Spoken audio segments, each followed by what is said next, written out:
अस्सलाम वालेकुम सज्जनों बेले तो मित्रों ਤੁਹਾਡਾ ਕੀ ਹਾਲ ਚਾਲ ਹੈ। ਉਮੀਦ ਹੈ ਸਾਰੇ ਠੀਕ ਠਾਕ ਹੋਣਗੇ ਤੇ ਵਧੀਆ ਹੋਣਗੇ। ਤੇ ਅੱਗੇ ਵਧਣ ਤੋਂ ਪਹਿਲੇ ਸਾਡੇ ਇਸ ਚੈਨਲ ਪੰਜਾਬੀ ਬਬਲੂ ਵਲੌਗ ਨੂੰ ਲਾਈਕ ਸਬਸਕ੍ਰਾਈਬ ਤੇ ਜਿਹੜਾ ਜਨਾਬ ਸ਼ੇਅਰ ਕਰ ਦਿਵੋ ਤੇ ਆ ਨੋਟੀਫਿਕੇਸ਼ਨ ਸਬਸਕ੍ਰਾਈਬ ਦੇ ਉੱਤੇ ਜਿਹੜਾ ਨਾ ਤੇ ਟਿਕ ਕਰ ਦਿਵੋ ਤੇ ਤਾਂ ਕਿ ਤੁਹਾਡੇ ਕੋਲ ਨਵੀਂ ਜਿਹੜੀ ਸਾਡੀ ਵੀਡੀਓ ਪਹੁੰਚ ਸਕੇ। ਅੱਗੇ ਵਧਦੇ ਆ ਤੇ ਜਨਾਬੇ ਵਾਲਾ ਟਿਊਬਲ ਚਲਾਇਆ ਸੀ ਥੋੜੀ ਦੇਰ ਪਹਿਲੇ ਤੇ ਟਿਊਬਲ ਜਿਹੜਾ ਨਾ ਚੱਲਿਆ ਕੋਈ ਨਹੀਂ, ਸਿਰਫ ਇਹਦੀ ਕੀਤੀ ਹੈ ਇੱਥੋਂ ਖਾਟੀ ਥੋੜੀ ਸਫਾਈ ਕੀਤੀ ਹੈ। ਤੇ ਟਿਊਬਲ ਅੱਜ ਕਦੀ ਧੁੱਪ ਨਿਕਲ ਆਉਂਦੀ ਹੈ, ਦੇਖੋ ਕਦੀ ਯਕਦਮ ਧੁੱਪ ਨਿਕਲ ਆਉਂਦੀ ਹੈ ਤੇ ਕਦੀ ਨਹੀਂ ਨਿਕਲਦੀ ਹੈਗੀ।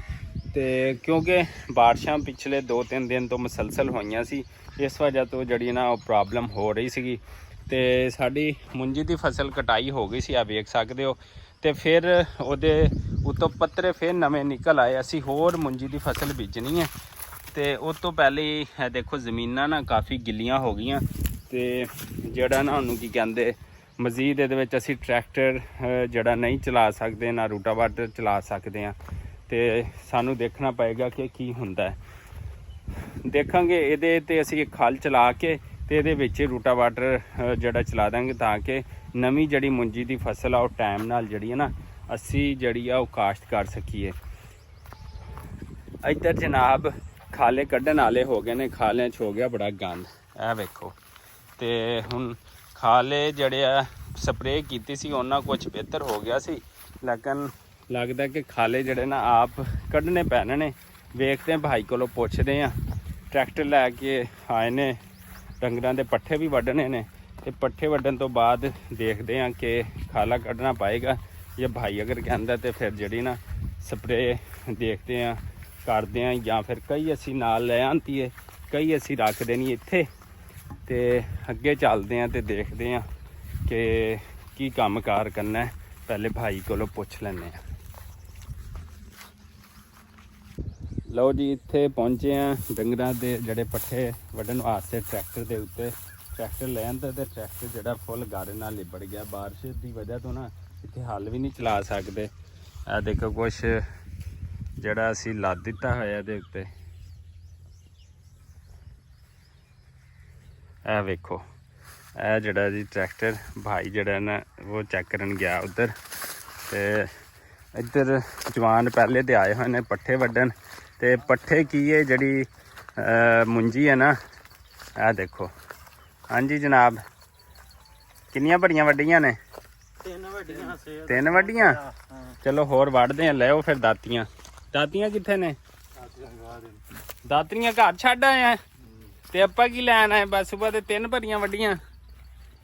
ਲਓ ਜਨਾਬ, ਇੱਥੇ ਗਾਪੇ ਨਹੀਂ ਰਹੀ ਤੇ ਮਾਲ ਡੰਗਰਾਂ ਵਾਸਤੇ ਪੱਠੇ ਵੱਢਣੇ ਆ ਤੇ ਉਹ ਦਾਤੀਆਂ ਘਰ ਹੀ ਭੁੱਲ ਆਇਆ ਹੈ ਤੇ ਫਿਰ ਜਾਣਾ ਪੈਣਾ। ਤੇ ਆਹ ਦੇਖੋ, ਇਹ ਮੁੰਜੀ ਦੀ ਫਸਲ ਸੀ। ਇਹ ਜਿਹੜੀਆਂ ਇਹਨੂੰ ਬਿਲਕੁਲ ਵਿੱਚੋਂ ਸਿੱਟਾ ਤੁਹਾਨੂੰ ਨਜ਼ਰ ਆਉਂਦਾ ਪਿਆ ਹੋਏਗਾ, ਲੇਕਿਨ ਦਾਣਾ ਬਿਲਕੁਲ ਵਿੱਚੋਂ ਖਾਲੀ ਹੋ ਗਿਆ ਗਰਮੀ ਦੀ ਹਬਸ ਦੀ ਵਜ੍ਹਾ ਤੋਂ। ਬੀ ਬੜਾ ਬਿਹਤਰੀਨ ਸੀਗਾ ਤੇ ਲੇਕਿਨ ਹੈ ਕਿ ਬੀ ਸਿਰਫ ਚੰਗਾ ਨਹੀਂ, ਮੌਸਮ ਵੀ ਚੰਗਾ ਹੋਣਾ ਚਾਹੀਦਾ। ਹਬਸ ਤੇ ਗਰਮੀ ਦੀ ਵਜ੍ਹਾ ਤੋਂ ਬਿਲਕੁਲ ਸਿੱਟਾ ਨਹੀਂ ਪਿਆ ਤੇ ਇਸ ਵਾਸਤੇ ਜਿਹੜਾ ਦੇਖੋ ਪਿੱਛੋਂ ਵੱਢਦੇ ਪਏ ਆ ਤੇ ਇਹ ਮਾਲ ਨੂੰ ਜਾ ਕੇ ਜਿਹੜਾ ਨਾ ਇਹ ਪਾਣਾ ਹੈਗਾ। ਦੇਖੋ ਅਬ ਹੁਣ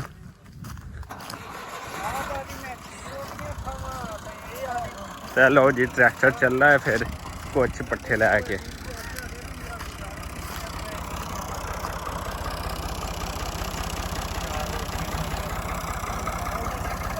ਇੱਥੇ ਜਨਾਬੇ ਵਾਲਾ ਸਾਡੀ ਮੁੰਜੀ ਨਵੀਂ ਫਸਲ ਕਾਸ਼ਤ ਹੁੰਦੀ ਪਈ ਹੈ। ਉਸ ਤੋਂ ਪਹਿਲੇ ਜਿਹੜੀ ਕੁਝ ਪਹਿਲੇ ਲਾ ਲਈ ਉਹ ਦੇਖੋ ਕਿਵੇਂ ਬਾਰਿਸ਼ ਦੀ ਵਜ੍ਹਾ ਤੋਂ ਹਰਿਆਲੀ ਪਕੜ ਗਈ ਹੈ।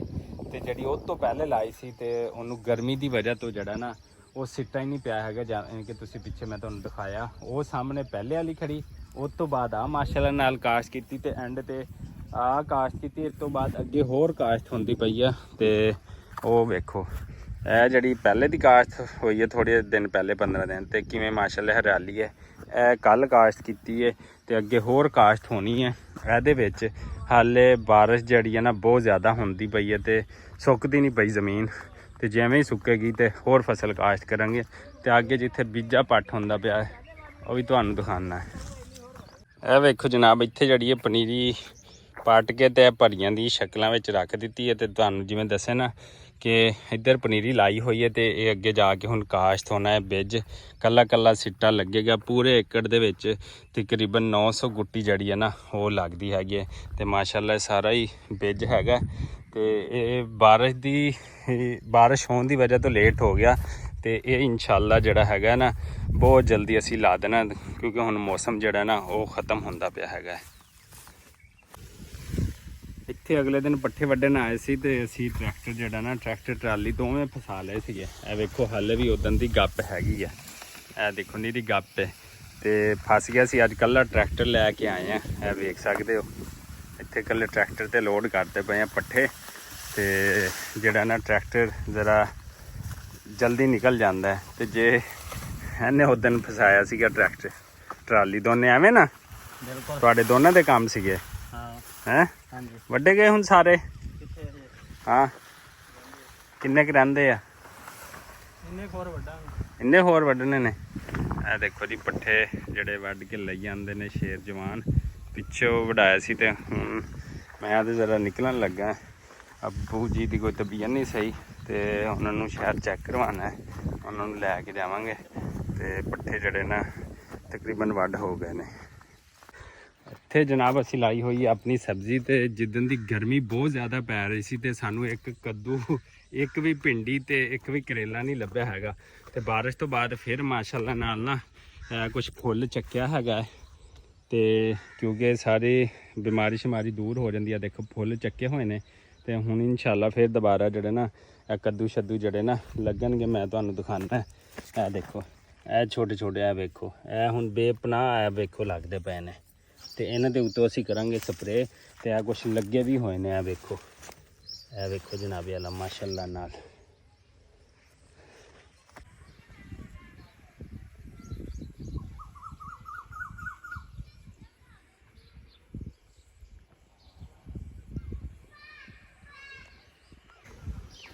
ਲੋ ਜੀ 3 ਦਿਨ ਹੋ ਗਏ ਬਾਰਿਸ਼ ਜਿਹੜਾ ਹੋਈ ਨੂੰ ਤੇ ਬਾਰਿਸ਼ ਦੇ ਵਿੱਚ ਗੱਪੋ ਗੱਪ ਹੋ ਜਾਂਦਾ ਹਾਲ। ਇਸ ਲਈ ਅਸੀਂ ਕਿਸਾਨ ਭਾਈ ਬਾਰਿਸ਼ ਵੀ ਮੰਗਦੇ ਹੁੰਦੇ, ਲੇਕਿਨ ਰਹਿਮਤ ਦੀ ਜੜੀ ਮੰਗੀ ਦੀ ਹੈ, ਕਿਉਂਕਿ ਸਾਨੂੰ ਪਤਾ ਹੈ ਕਿ ਸਾਡੇ ਮਾਲ ਦਾ ਫਿਰ ਕੀ ਹਾਲ ਹੋਣਾ ਹੈ। ਦੇਖੋ ਸਾਰਾ ਖੋਬਾ ਹੀ ਖੋਬਾ ਹੋਇਆ ਪਿਆ ਤੇ ਸਾਰਾ ਮਾਲ ਹੈ ਵੇਖੋ ਇਹ ਕਿਵੇਂ ਵਿਚਾਰਾ ਬੈਠਾ ਹੈ।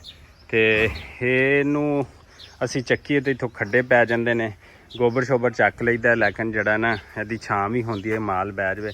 ਆ ਦੇਖੋ ਮੱਝ ਸਾਰੀ ਜਿਹੜੀ ਹੈ ਨਾ ਉਹਦੇ ਵਿੱਚ ਹੀ ਬੈਠੀ ਹੈ। ਤੇ ਇਸ ਲਈ ਸ਼ਹਿਰ ਦੇ ਰਹਿਣ ਵਾਲਿਓ ਸਾਡੇ ਭੈਣ ਤੇ ਭਰਾਵੋ ਤੇ ਕਿਸਾਨ ਕਿੰਨੀ ਮਿਹਨਤ ਨਾਲ ਜਿਹੜਾ ਨਾ ਫਸਲਾਂ ਵੀ ਬੀਜਦਾ ਹੈ ਤੇ ਤੁਹਾਡੇ ਵਾਸਤੇ ਦੁੱਧ ਅਸੀਂ ਬਿਲਕੁਲ ਖਾਲਸ ਭੇਜੀਦਾ। ਅੱਗੇ ਜਾ ਕੇ ਦੋਜੀ ਜੋ ਮਰਜ਼ੀ ਕਰੇ ਉਹਦਾ ਸਾਨੂੰ ਨਹੀਂ ਪਤਾ ਹੈਗਾ, ਲੇਕਿਨ ਕਿਸਾਨ ਪੂਰੀ ਮਿਹਨਤ ਕਰਕੇ ਗਰਮੀ ਸਰਦੀ ਬਾਰਿਸ਼ ਦੇ ਵਿੱਚ ਤਾਜ਼ਾ ਦੁੱਧ ਹੀ ਚੋਂਦਾ ਤੇ ਤਾਜ਼ਾ ਹੀ ਦੋਜੀ ਨੂੰ ਦਿੰਦਾ ਹੈ, ਉਹ ਵੀ ਸ਼ਹਿਰ ਦੇ ਰੇਟ ਨਾਲੋਂ 50 ਰੁਪਏ ਘੱਟ।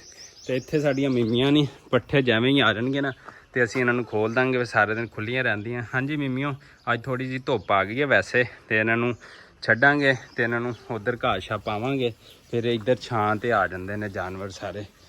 ਤੇ ਸੱਜਣੋ ਬੇਲੀਓ ਤੇ ਮਿੱਤਰੋ ਇਸੇ ਦੁਆ ਉਮੀਦ ਦੇ ਨਾਲ ਕਿ ਜਿੱਥੇ ਰਹੋ ਖੁਸ਼ ਰਹੋ ਆਬਾਦ ਰਹੋ, ਸਾਨੂੰ ਦਿਓ ਇਜਾਜ਼ਤ, ਅੱਲਾ ਨਿਗਹਿਬਾਨ। ਤੇ ਸਾਡੇ ਇਸ ਚੈਨਲ ਨੂੰ ਲਾਈਕ ਸਬਸਕ੍ਰਾਈਬ ਤੇ ਸ਼ੇਅਰ ਕਰ ਦਿਓ। ਤੇ ਨਾਲੇ ਹੋਰ ਗੱਲਾਂ, ਅੰਜਮ ਸਰੋਏ ਭਾਈ ਨਾਲ ਗੱਲ ਹੋਈ ਸੀਗੀ, ਉਹ ਬਾਹਰੋਂ ਜਿਵੇਂ ਹੀ ਟੂਰ ਕਰਕੇ ਆਉਣਗੇ ਤੇ ਸਾਡਾ ਉਹਨਾਂ ਦਾ ਮੀਟਅਪ ਹੈਗਾ ਇਨਸ਼ਾਅੱਲਾ। ਸਾਨੂੰ ਦਿਓ ਇਜਾਜ਼ਤ, ਅੱਲਾ ਨਿਗਹਿਬਾਨ।